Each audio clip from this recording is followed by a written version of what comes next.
Hey, welcome to a special weekend edition of The Nerve. This is something we have never done before, but we want to give you guys all the content we possibly can. And we hear you that you're loving the weekend stuff, and we are loving providing it for you. We love it. So usually what we do is the mini Nerve, where it's, sort of bonus content. It runs about 20 minutes. Not this weekend. Okay, this weekend, we're giving you a special mix-up mashup of like the best of the Nerve so far. 3 distinct segments that, maybe you missed an episode or you didn't hear a certain thing. We had a little technical glitch on Wednesday and the episode went up later. Blame the French, okay? Just blame the French. But, that episode is up now, and you guys will have this to hopefully hold you over. So here it is. Our very first full edition of The Nerve on a weekend. Enjoy. We are going to talk about Hilaria Baldwin. I can't roll my R's. I used to be able to. I had like 6 years of Spanish. I lost it all, like they say you will if you don't speak it all the time. So this bilingual thing she's using as her latest excuse doesn't really hold water, but we'll get into that. So she is now on a book tour. She wrote this book that I will show you. I saved you time, I saved you money, but I am going to bring you some real entertainment with this one.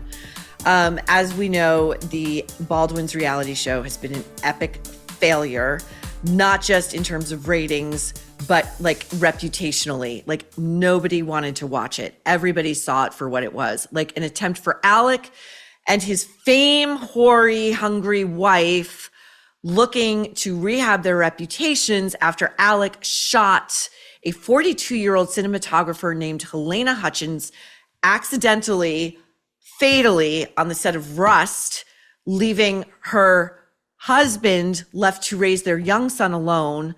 And, but you know what? Rust came out this week too, because, we all have to see Alec fucking Baldwin's like brilliance on the screen. I would have had that movie burned, or like, I don't even think they use actual film anymore, do they? However they shot it, I would have burned it. Okay. So Hilaria is now out on her book tour, and she's talking about many, many things, and nobody's really asking about the Spanish thing. I'd give like an organ you can do without, or like even just like, I'd give an appendix maybe. Like I would undergo surgery to have a moment to sit down with Hilaria and really bring some questions that America would like answers to, okay? So she goes on the Today Show and she's asked about the Rust shooting, and she says, quote, "Sometimes bad things happen." Okay. Sometimes a bad thing happens. Like a bad thing happening is like you get a parking ticket when you thought you were like in the clear, okay? A bad thing is like your Amazon package didn't come on time, okay?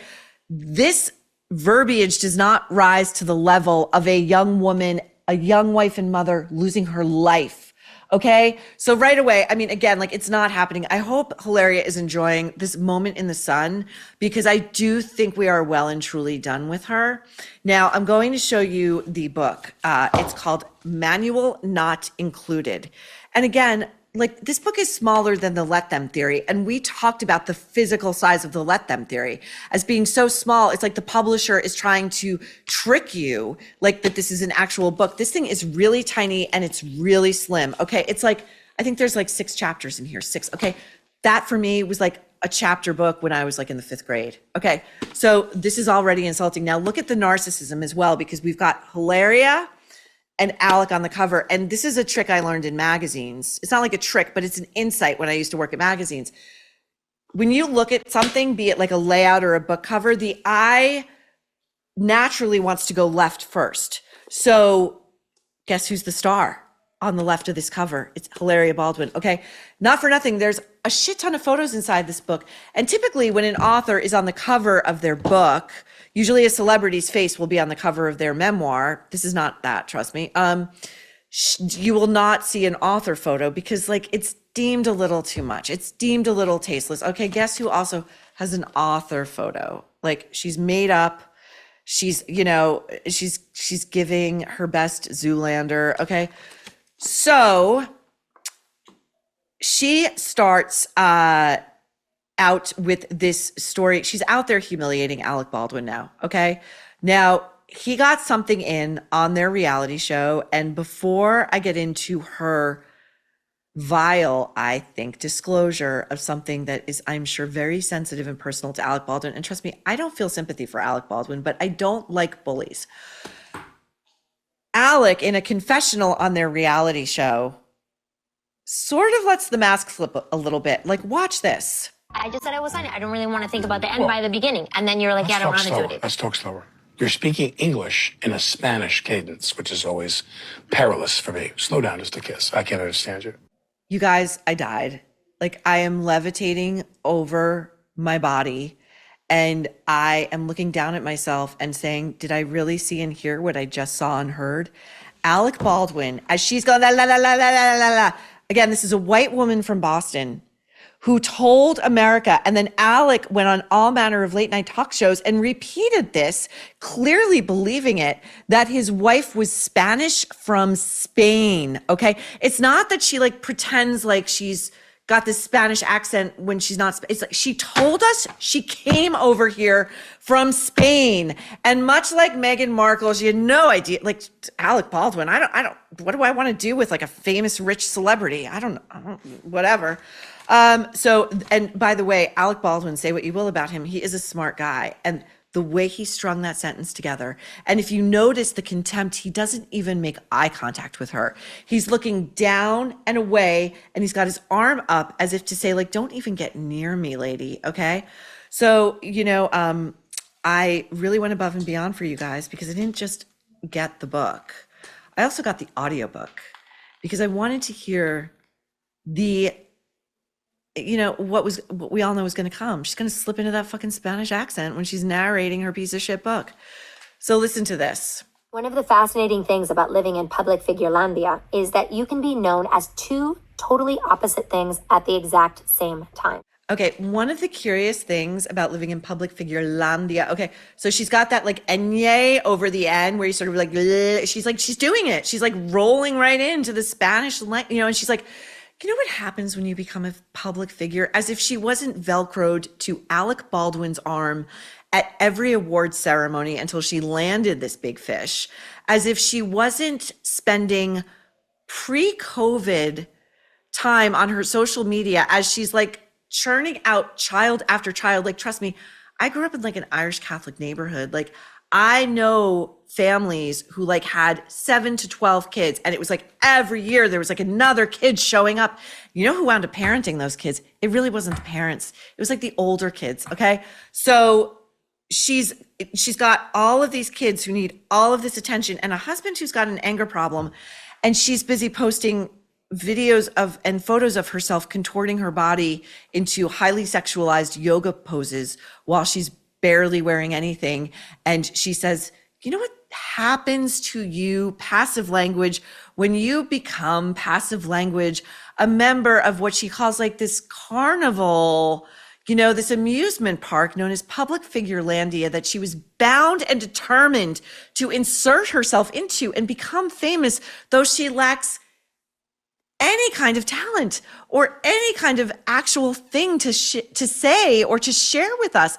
Like, you gotta be fucking kidding me. I mean, there's stories in this book of her running for her life from the paparazzi. This is a woman who she dresses up to go out and go get coffee in New York.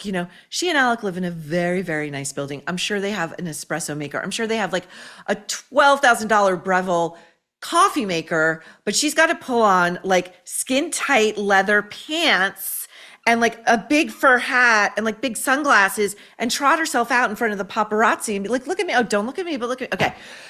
So I did not listen to the whole audiobook because, I am not a masochist. And I know you wouldn't want me to suffer, but there was a moment almost 20 minutes in where she talks about how she identifies. And I almost spit my coffee out. Listen to this. I very much identify as a Capricorn. I am very caring, and I want to make sure you feel good. Okay. She very much identifies as a Capricorn. Listen, I like astrology as much as the next person, but in today's world, when people say I identify as, it's typically like non-binary, I'm transgender, I'm gender fluid, like I identify as a Capricorn. Like, okay, we know the intellect is like, we're at a like, okay. And she basically says like, my love language is, I'm paraphrasing, but it's caring. I mean, I'm sorry, I think your love language is Spanglish. And as far as that, at wanting to make sure that other people feel good, the implication being she puts everybody else last. Sorry, I slipped it up. That's what I meant. But like, she's basically implying like she puts everybody else first and then she puts herself last, which we all know is a bunch of bullshit. Okay, so she in this book, the ground has shifted at Casa Baldwin. And once upon a time, Alec had the power because Alec was the super famous, well-respected, wealthy movie star with like a $30 million house in the Hamptons and, a multi-million-dollar duplex apartment in Manhattan. And we also have heard he allegedly has a separate unit in that building that he uses solely for himself. It is off limits to the other members of his family. But now that Alec escaped by the skin of his teeth from those charges in the shooting of Helena Hutchins in New Mexico, so the case can never be brought again. So he's in the free and clear, but he spent so much money on his defense and he was unemployable during that time. And he's really kind of unemployable now. He was just fired, I think, from the Match Game. I mean, the parlance is like, we didn't renew his contract. That's code for they fired him. They replaced him with Martin Short, like another one I wish would kind of take a step back. But anyway, so the ground has shifted now because like Alec has no leverage. Hilaria has all the leverage. Okay, he cannot divorce her. There was a Radar Online report the other day that had Alec expressing so much unhappiness and like contemplating leaving the marriage, but I don't think he ever really can. It's cheaper to keep her. He can't afford divorce attorneys. He can't afford palimony for like 7, 8, 9 kids, however many kids they have. He can't afford, to be supporting Hilaria and all those kids, like in the manner to which they've become accustomed. So he's stuck. Okay. So that's Alec Baldwin's karma. That's his punishment. I think it's kind of the same as prison, but so she is now taking this moment to humiliate Alec because I think she's got a lot of rage for him, just like Michelle has rage for Barack, just like Meghan has rage for Harry. The men are the stars. These women are nothing without them, okay? They have tried and failed at many ventures, and they are nothing without these marriages to these guys who actually have talent. So what is Hilaria going to do? But she's going to make him fucking pay in the pages of a book and on red carpets where she berates him for daring to speak while she's about to like utter some piece of shit that we all need to hear. Okay, so she's talking about in this book, okay, we're on page 22. So it's like we're moving kind of at the speed of light. And she has just moved in with Alec. They're going to get married. She knows it's coming. By the way, she says she doesn't even want a ring. And then he sends her to Cartier with some friends. And she's like, you know what? I was like, give me a big fucking ring. Okay, so he has her come move in and he says to her, my house is your house. I want you to make it your own. I want you to feel comfortable. And she says, okay, well, what I'd really like to do is start cleaning up because she tells us like he's a hoarder. And you guys, did I not say this? Like the last show or the show before that like my theory was that they're hoarders. They hoard children, they hoard animals, they hoard staff, like they hoard. But in this version of events, it's Alec who's the hoarder and it's Hilaria, always a silent H, remember, who's the sane one. And so she says, she got to the house, again, a $30 million house in Amagansett in the Hamptons.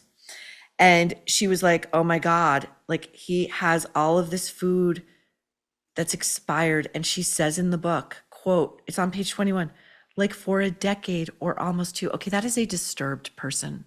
If you have food that's 20 years, I mean, you're talking about an episode of Hoarders on A&E.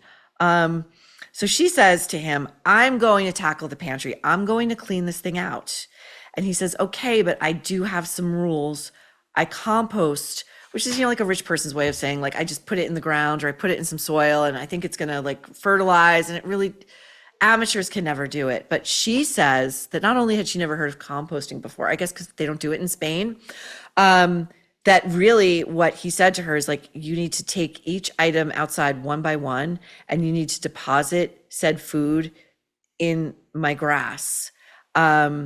So she writes, as you might imagine, the smell of expired food is bad. I had to open all these cans and jars and walk outside with each individual one and pour it out, then rinse it all and recycle it properly. Then she tells us I'm not a big drinker, which I always think anybody who says that is like, they probably are. And she says, particularly in the daytime, again, that qualifier says to me, so she probably is. But in an attempt to deal with the stench, I opened a bottle of wine that afternoon. Sure, that's going to help. That's going to help with some oncoming nausea.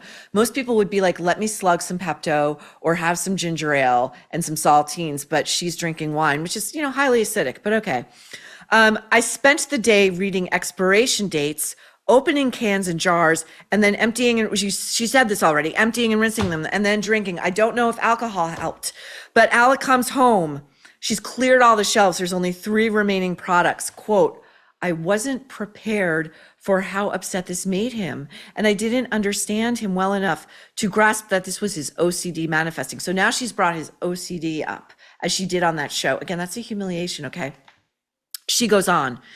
He's very particular about his things, and sometimes he kind of hoards stuff. And she says he's a hoarder. She's telling us this. Like, sorry, this is not your story to tell. It's your husband, but it's not your story to tell.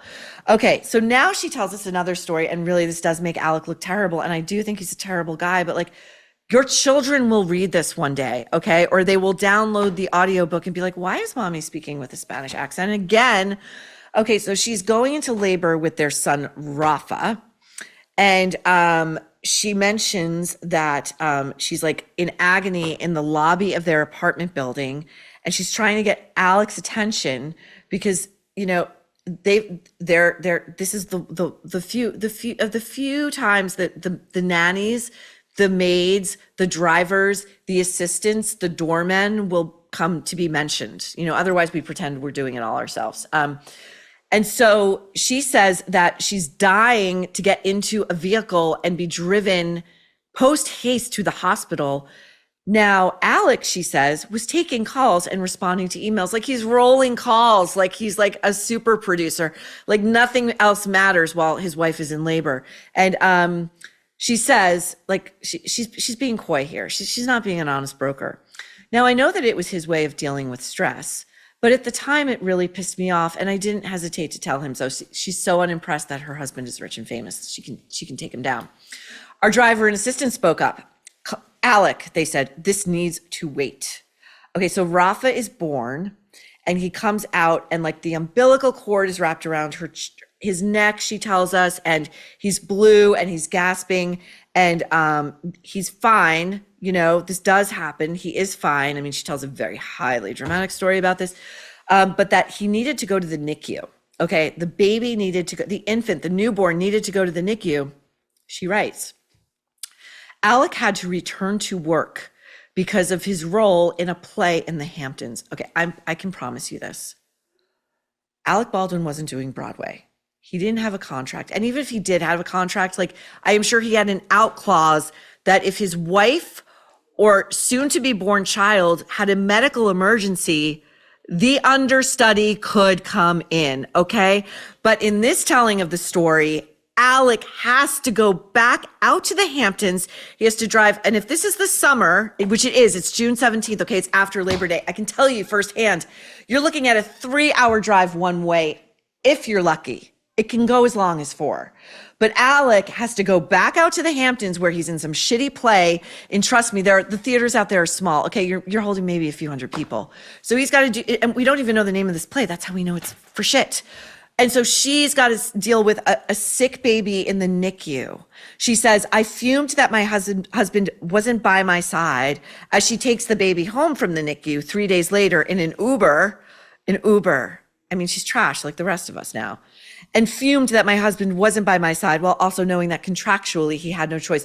If he truly contractually had no choice, he needs a better entertainment lawyer, okay? Now, the other thing I'm going to show you about this book, which, my friends, you are going to die. There are lots of like family photos in here, loving photos in here. There's a 2-page spread of this monstrosity, okay?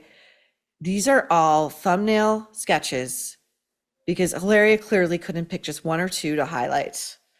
of her doing sexualized yoga poses in often inopportune, inappropriate places with barely nothing on. So here's what she's saying to us. My interpretation of this little artwork, I'm a freak in the sheets, and that's how I got Alec Baldwin to marry me, okay? Before we wrap this up, never forget, this generation's Zapruder moment. Here it is, just for you. Very few ingredients. We have tomatoes. We have, how do you say it? Cucumber. Cucumbers. How you say cucumber. Hilaria, how do you say adios? I'm wearing my devil horns again today for you guys. Okay, I know that they are divisive. Some of you love them, some of you, they annoy you, but I like them and I think that they're appropriate for what we are about to do, which is we are going to take apart the Instagram accounts of 3 celebrities. Well, okay, I'll say 2 are celebrities and one is kind of a prominent author, but she's verified on social media, so I guess that counts. All right, okay? Okay, so we are going to begin with one of my favorite whipping girls, Lena Dunham. Okay, now she really hasn't done anything big since her HBO show Girls went off the air, you know? And that was like a buzzy coastal phenomenon. I don't really know if it translated to middle America. I don't really know what it did in ratings because HBO doesn't release that stuff. So we just sort of know her for being foisted upon us by Judd Apatow and her parents' rich and famous art world friends. And I believe her mother and father are neighbors with Meryl Streep, like in Connecticut. They're very wealthy people. They have like a big loft in downtown New York City in Tribeca, which is one of the most expensive places you could live here. And then they have this house in Connecticut and whatever. Okay, so Lena has been, I think, working out a lot of stuff on her Instagram account, okay? Now, she just turned 39. When she was in her Girls, like the height of her fame there, you know, Anna Wintour put her in Vogue. She may have been on the cover, I don't recall. But, you know, Lena had to lose a lot of weight and she started posting like photos and reels of her training with her personal trainer and, you know, getting herself into shape and how she loved it and how empowering it was. She's all the words, okay?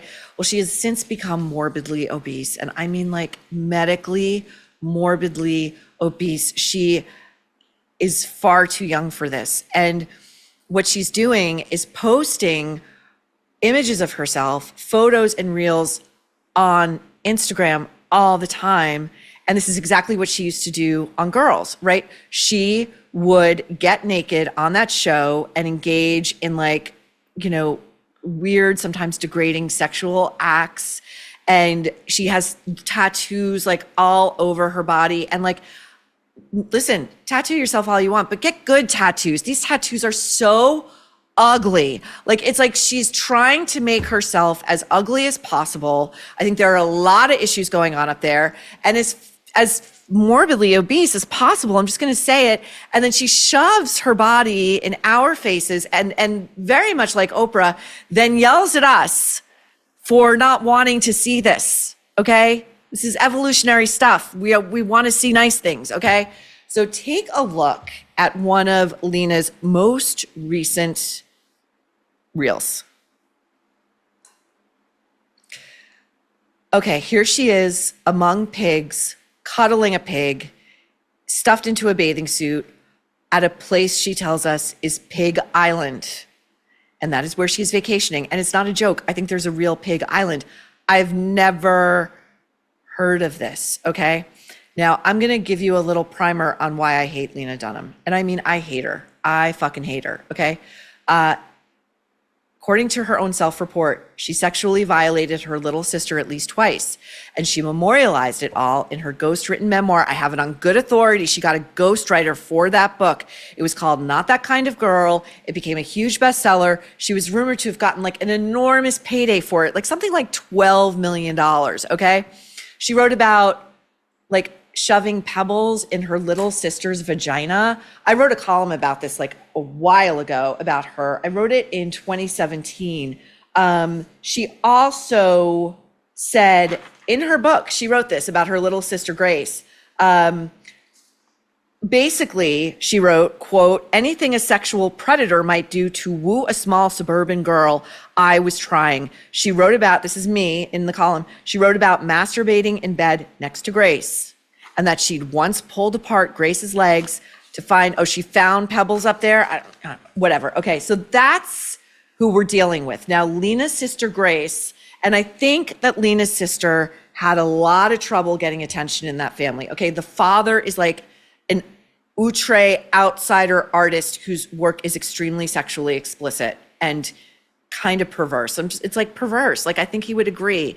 And it makes me wonder what went on in that house, frankly. Okay. Her mother is like a lesser known artist, but her medium is like doll houses. Okay. Like, again, like, wonder what's going on in that house.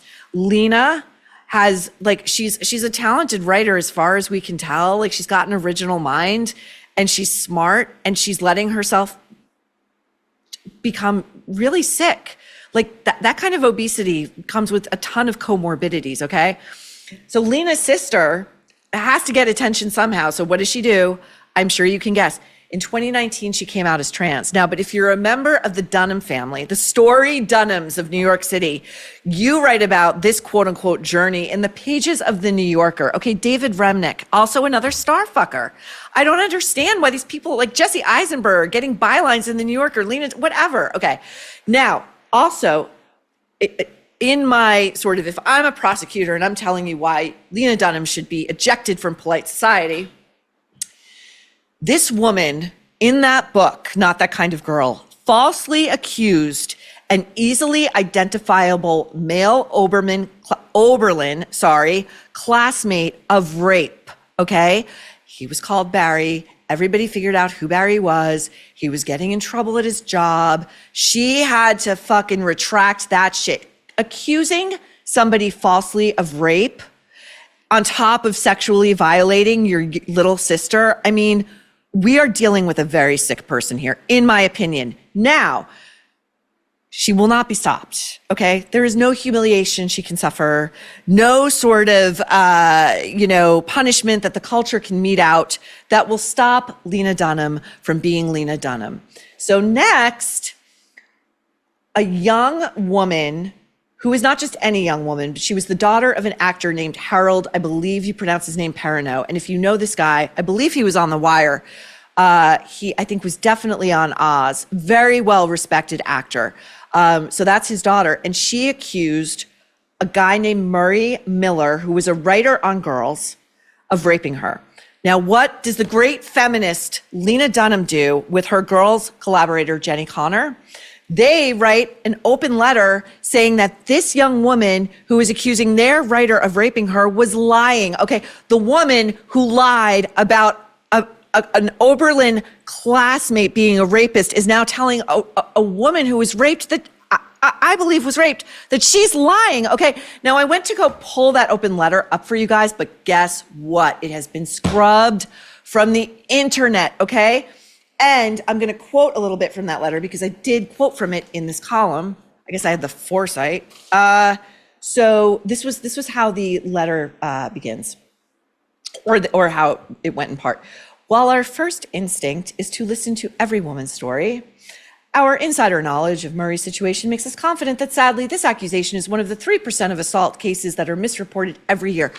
Fuck Lena Dunham, okay? And the worst of all, the worst, she gave away her rescue dog, okay? You treat animals like they're just objects to be disposed of, you're dead to me, okay? Now, then Lena's karma began sort of like coming back around because she seemed to get simultaneously dumped by Taylor Swift. Now, when Taylor Swift was girl squatting it all over America, circa this era, like 2017, and she was bringing out all her leggy supermodels on stage during her tours. I mean, to what end, I have no idea. Like, if I'm paying to go see a rock show or a pop concert, like, I don't care who I don't want to see you bring out a line of your friends so I can applaud at like this like string of objects you've collected. Like, oh my God, Gigi Hadid's on stage. Like, why is Gigi Hadid on stage with you?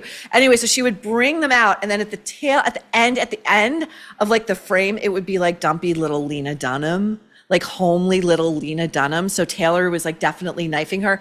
Now that was, I'm sure, because Taylor's longtime producer and collaborator, Jack Antonoff, was dating Lena at the time. And I always kind of side-eyed that because Jack Antonoff came up in like pretty exclusive New York City like circles. And you know what, whose date to the prom was freaking Scarlett Johansson, okay?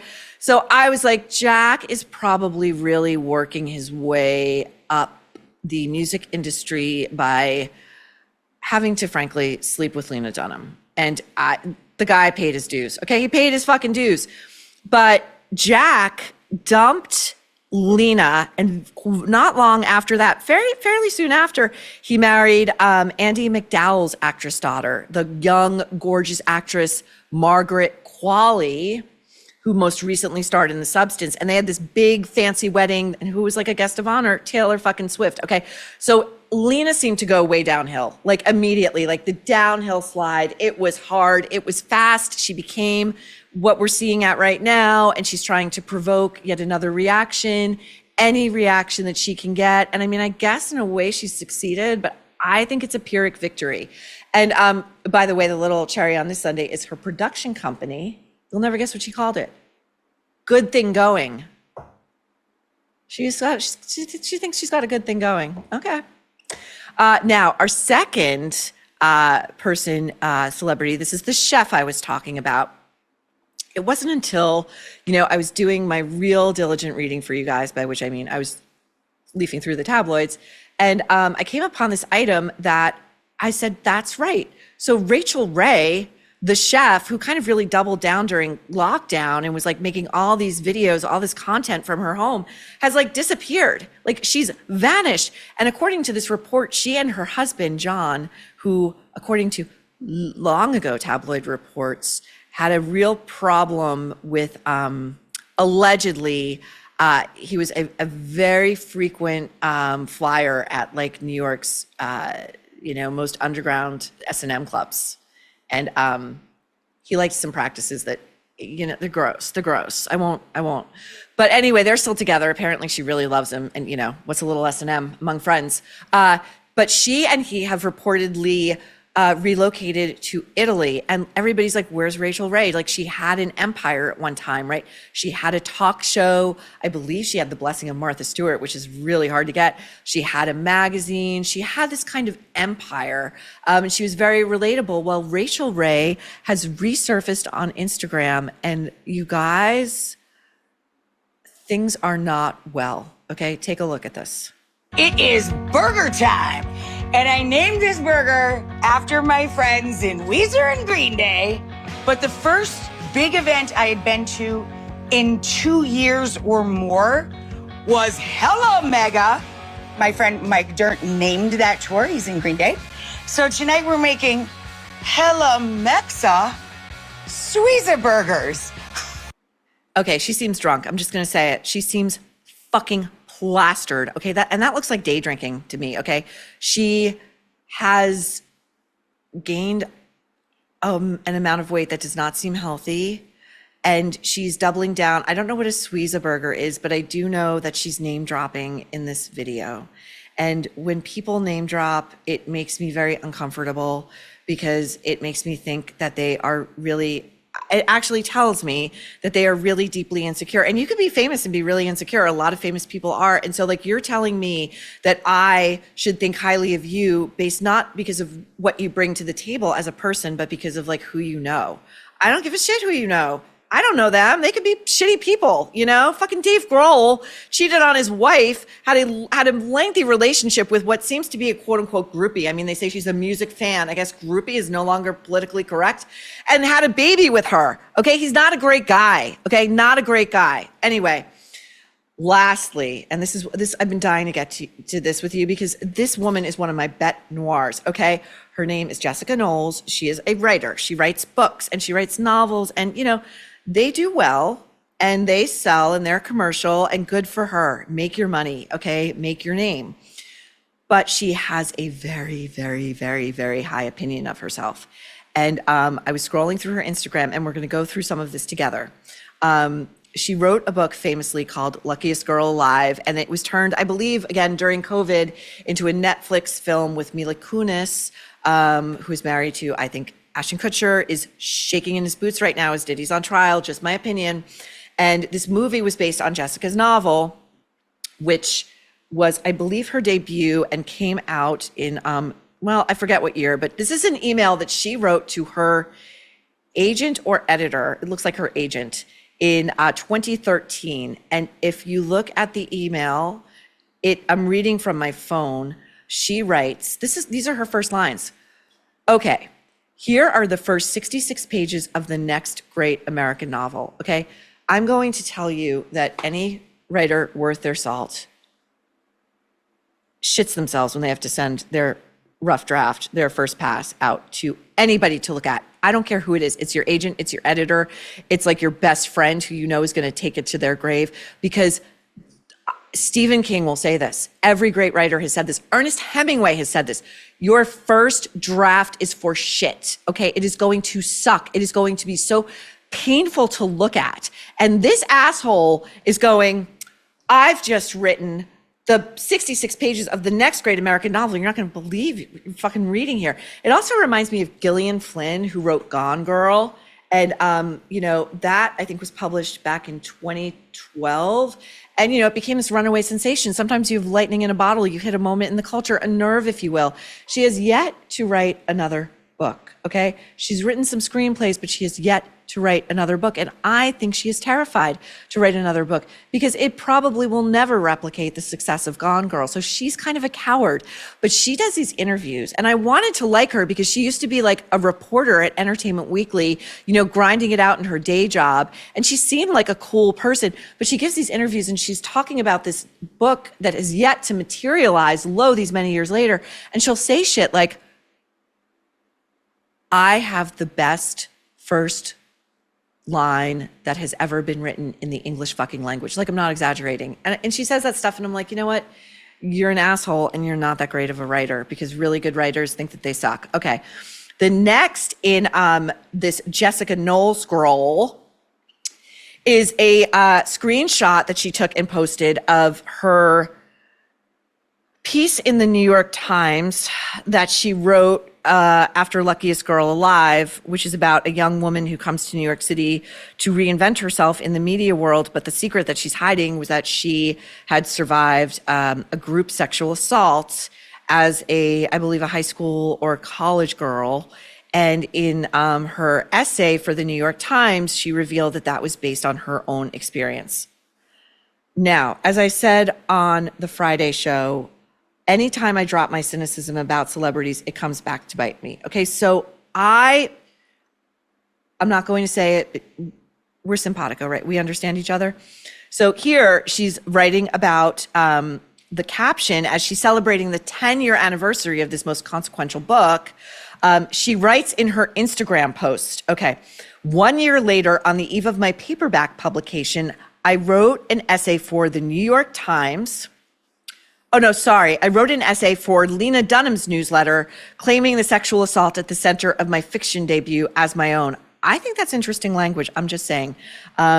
Now, she said, so the New York Times picked it up. I could not believe this made mainstream news. Today Show, the New York Times, Perez Hilton? Question mark, exclamation point, exclamation point. Like, Perez Hilton is the guy who got famous for his internet gossip blog where he would take a photo of a celebrity and draw a childish picture of like a penis going into their mouth. But she's fucking thrilled that Perez Hilton picked this up. My story was my ghost. The book was my exorcism, blah, blah, blah, blah, blah, blah. Then Lena Dunham, the following email is Lena Dunham, an email from Lena to Jessica Knoll that reads, forget J-Law, meaning Jennifer Lawrence. It's Jess Law now in all caps. And then underneath that is this email that Jessica sent to Lena. Now she explains, Jessica, in this Facebook scroll, the Lena Dunham email is informing me that my essay, my capital M, capital Y, beat Jennifer Lawrence's essay in page views. Okay. my essay about my group sexual assault and deep abiding trauma. Fuck you, J-Law. I beat your fucking essay in page views. Are we fucking sick or what? Okay. Next, we go to the coda, the final post in Jessica Knoll's carousel. This looks like what I believe is her child, which she had via surrogate, and like the craziest people on social media. You know, these women who have babies via surrogate, which like I'm all for, okay, it is, you want a baby, you get a baby, however you have to do it, like all for it. There are women who have the surrogate give birth and then they get in a hospital gown and they put like a fucking hospital ID wrist on and they crawl into the hospital bed with the baby as if they're the ones who gave birth. Jessica Knowles fucking did that, okay? That's when I knew like this woman's well and truly like divorced from reality. Anyway, the final thing, look at this, you guys, look at this. This is what could be her child, I think is, but anyway, looks like a 2-year-old kissing the movie poster for Luckiest Girl Alive. Again, if this is her child, she is kissing the movie poster that is the fictionalized version of the gang rape that Jessica Knowles says she survived as a young woman. Okay. I truly don't know what the fuck this is. You know, actually I do know this is like, hey, you guys, I'm rich and famous and everybody needs to see how great I'm doing. And, you know, I can't even, and I'm really smart, right? Because I'm really successful. So I must be really smart, but she is doing this shit with her kid. I don't get it. Okay, that's it. That's all for today. I gave you everything I had. I got a parachute out. The next thing we need to talk about, Caitlyn Clark, okay, the WNBA phenom. Last weekend, now I don't really follow the WNBA. I used to follow the Knicks. We'll get to the Knicks in a minute. But Caitlyn Clark, once again, on the court is aggressed. I kind of love this word, aggressed, by Angel Reese. Caitlyn is white. She is she's the biggest star the league has ever seen in its 29-year history. LeBron James will tell you as much. Ain't no party like a Diddy party, but he also loves Caitlyn. Okay. And you know, Tom Brady is a fan. She's got fans all over. Like the creme de la creme is are fans of Caitlyn Clark, not Angel Reese, who is a black player, same age, came out of the NCAA at the same time. And Angel Reese hates Caitlyn Clark. Let's take a look at this footage from last Saturday's game. And look out, Caitlyn Clark pushes Angel Reese, and Angel Reese gets right up into Caitlyn Clark. Afterwards has something to say as Clark walks away. Now, Bill, talk to us about what's going on vis-a-vis Caitlyn, Angel Reese, and the WNBA's utter refusal to deal with the harassment, aggression, and frankly, the attempts to injure Caitlyn Clark to the point that her career will be over by many, frankly, a black player. So to go back to last year, to the first year in the league, Caitlyn Clark came out, both together, but she came out with all the media attention. She was the spotlight because of the way she played in college. And she's really redefined the game, much in the way that Steph Curry did to the NBA, the 3-point and he's another shot. big fan of hers. Right. It just changed the game. And Caitlyn Clark is doing things out there that no one really has been able to do in the WNBA. I mean, she hits 3-pointers from the logo, close to half court, just plays a beautiful, fluid game. There's a jealousy aspect that's clear with Angel Reese. I mean, there's a play last year where Angel Reese, Caitlyn Clark's going up for a layup, and Angel Reese comes in from the side and clotheslines her, just knocks her right to the ground with full arm, elbow right to the side of Caitlyn Clark's head. You could see there's a dislike, I mean, we know it. We know it now. I mean, Dave Portnoy came out and said Angel hates her, and not in a basketball way. I need to interrupt you 1 second. Okay. Fuck Dave Portnoy for what he said about my Knicks. Sorry, go back. Well, listen, your Knicks are breaking your heart. I tried to stick it out through the game knowing I was going to talk to you. And, what did they do? They blew it in the overtime. They had a huge lead and they blew it. And it's like going back to a toxic ex, everybody who's in it with the Knicks. But to this point, we were talking about the Knicks and Caitlyn and Angel Reese. And, I was saying, so Spike Lee, who's been like a decades-long fixture in the celebrity row, courtside at Knicks games, maybe he's mellowed, I don't know, but Spike Lee, there was never a racially charged incident that he did not love to insert himself into. And he's awfully quiet about this. I don't think he thinks that like Caitlyn Clark is the problem here, is what I'm saying. No. And you know what? I don't even know that this is a racially charged issue between the players. It's a competitive I'm not saying issue. it is. The WNBA's refusal to take this seriously, this sustained harassment of their star player, okay? They said they're opening an investigation in the aftermath of that game and that incident into racism against Angel Reese. Are you kidding me? I think there's two different things at play there. Number one, listen, there's a racism problem, of course, in the country. And I think, from the time we were younger, it's improved, but there's still work to be done, of course. I've been to games you listen to athletes all over that they say, they've heard horrible slurs being said. Boston is one city that's famous for it. It's a problem. And I have no doubt that Angel Reese has heard those slurs out there in the court. That has zero to do with Caitlyn Clark. The WNBA from last year, Caitlyn Clark has been abused, fouled, chronically hard fouls, flagrant fouls. And it was more of what seemed to be a rite of passage, right? She's coming out of college. She's this hot shot. She's getting more attention in that league than every other player combined. And she had to take her beating through the league.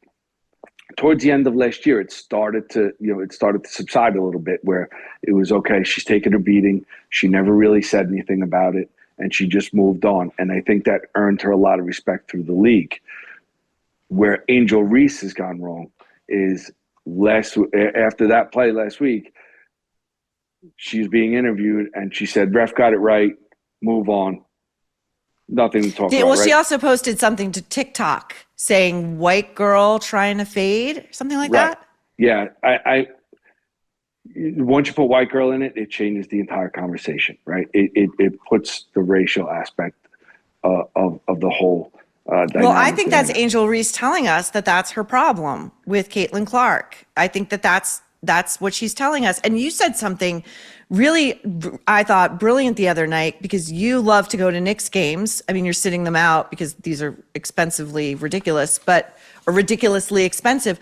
But, at Knicks games, it's like, and New Yorkers are like, very confrontational people. But when you go to a Knicks game, it's like everyone of every different race, socioeconomic, whatever, they're shoulder to shoulder at these games.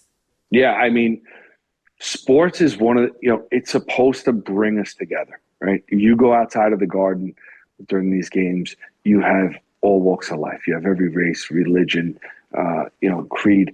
Everyone's standing there shoulder to shoulder. They're cheering on one team, everybody together. Years ago, when I would run some races with New York Roadrunners, I'd look around me, and it was the United Nations out there. It's everybody moving together, cheering each other on. And that's what sports is supposed to be about. It's supposed to be a distraction from the everyday struggles of life. No one wants to see this in there. Everyone wants to watch a game. We love a good rivalry. I would love to watch Angel Reese and Caitlyn Clark go at it the old way that Larry Bird and Magic Johnson did. Those two hated each other. They played hard against each other. They wanted to destroy each other every game. But that's what it was. It was just competitive nature. Each wanted to beat the other. It wasn't, it could be shut down. This could be shut down so easily by Angel Reese by just coming out and saying, this is racial. I just want to beat her. I want to be the best. And everyone. But that's not what it respect is. It's jealousy because Caitlyn's a star and Angel will never be a star. And Caitlyn is beloved by like the 1% of athletes in any sport, and Angel is not. And you see this a lot in tennis too. Like, you know, those like one-on-one sports where it's like the rivalries go very deep. Like Chrissy Everett had one. I forget who was it. Martina, her antagonist, and like John McEnroe, and I think it was Bjorn Borg. And then later in life, they become great friends. They become incredible because they're the only people who know what that was like. And I love those stories. Okay, I have a little bit of time left with you for our mini nerve. I have two people I want to get to you about. Travis Kelce. Taylor Swift is busy burning her friendship with Blake Lively to the ground right now, making sure that we all know she wishes they had never met, and I'm sure is the subject of the forthcoming album. Travis Kelce, who seems to be on like get your shit together orders from his organization. I don't even know who he plays for. This is how out of the loop I am with sports, but he has dropped a ton of weight. I bet you he's on the jab. Just my opinion. He has a terrible new haircut. He's got some facial hair, and he was just recently photographed. His back waxing is not going well. I mean, it looks like a westernmost state, like a Nevada or something on his back in hair form. What's going on there? And how many men do you think do have to get their backs waxed? First of all, I wish the two of them would just go away. Like, no one wants to watch football for Taylor Swift. No one wants to see the Chiefs on all the time in primetime games so we could see Taylor Swift in attendance. Travis Kelce, you know, he lost a step last year. He's getting older, and it happens to all great athletes. But we don't want to see him the Chiefs keep running him out there every game. Just let him go away. Go off into the darkness. And please, for the love of God, don't walk around with your shirt off with your back half waxed. It makes what no kind sense. of esthetician is he going to? His girlfriend is a billionaire. Get someone in your house to do it and invest in a full-length mirror and, you know, check that stuff out. I don't know. I mean, the only thing I can think is the top of his back might have been so hairy that it like overtook the collar of his shirt, and he just looked like a caveman. So he did half of it so it didn't look that bad and then forgot. I don't know. It just, maybe it's too painful for him. Maybe the big tough quarterback, you know, we women, we get waxed within an inch of our lives, and I'll tell you it's painful and we are tough, okay? Maybe he can't take it, you know? Okay, my last celebrity I want to go in on you with is she's going to become part of our lives. I'm telling you right now, it's Violet Affleck, the college-age daughter of Ben Affleck and Jennifer Garner, who recently wrote a college paper. I believe she's at Harvard. She's at Harvard or Yale. And it was about, I guess it was in some way, class inequality. So her story in her academic paper was that she had a fight with her mother for putting them all in a 5-star hotel in Beverly Hills. I believe I have the geography right. While LA burned to the ground. And she said her issue with her mother was that this felt like a very corporatist, materialistic move, to which I say, well, kid, if you want to go outside and like rough it in the LA wildfires, go right ahead. Please give me your thoughts. So this comes from a kid that grew up in California who currently goes to Yale on the East Coast, right? Yale, I think, yeah. Yeah. So, I mean, we take planes back and forth across the country. I'm sure she's not flying coach. She's in a private jet. So it's very, Leonardo DiCaprio, right? Do as I say, not as I do when it comes to terms of the environment. I'm going to take the charters and, private planes and yachts, but the rest of you should listen to me when it comes to the environment. Like, I can't listen to this nonsense from kids. Like, and seriously, as parents, like, your kids out there making an idiot of themselves. Stop it. Let her, tell her to stay away from the camera and not put this nonsense out there. Apparently they tried this. I don't know if we talked about this when it happened, like 6 months ago, maybe. Violet Affleck spoke at like a community board hearing in Los Angeles, masked up, still wearing the mask, saying she wanted to mandate mask wearing in that community. And apparently, Ben and Jen later somehow leaked that they did not agree with it and didn't want her to do that. And I just think we're looking at a manifestation. I mean, talk about white privilege, a phrase I hate, but like you're literally your mother and father have banded together. As we know, J-Lo was throwing, glassware across her $65 million mansion when Ben went to scoop her up, but, scooped them up and probably took them to the Beverly Hills Hotel. I mean, are Ben Affleck and Jen Garner going to stay in a Holiday Inn? I think not. Okay. Does Violet Affleck really want to stay in a Holiday Inn? I think not. But she has the temerity to say, I told my mother, this is wrong. We should not be staying at the Beverly Hills Hotel where I can get an $80 McCarthy salad or go down to the diner and get a milkshake whipped up post haste. This is wrong. And we should be with poor people? What? Yeah, I mean, and the other part of it is like you're putting this out there in the universe for everybody to see. I don't know. Like as parents, what you said about them leaking it out that they tried to stop her from going to the community event masked up. I mean, I don't know how as a parent you leak that about your kid, like you defend your kid till the end of the earth, right or wrong. You defend them in public and you educate them in private. And then for her to do this, like it really must be something special going on in that home that they are throwing each other under the bus publicly in this manner. It just baffles me. Absolutely baffles me. I couldn't agree with you more. I can't wait for the memoir that one of these three children will inevitably write. I remain fascinated by Ben Affleck and a fan, but his kid is of age now and she's making noise and she wants to be noticed and it's up for public discussion. There's no putting that genie back in that bottle. Oh my God, that was amazing. That was amazing. I hope you agree. And I hope that we will see you back at the Nerve on Tuesday, where you will never guess what we are about to say next.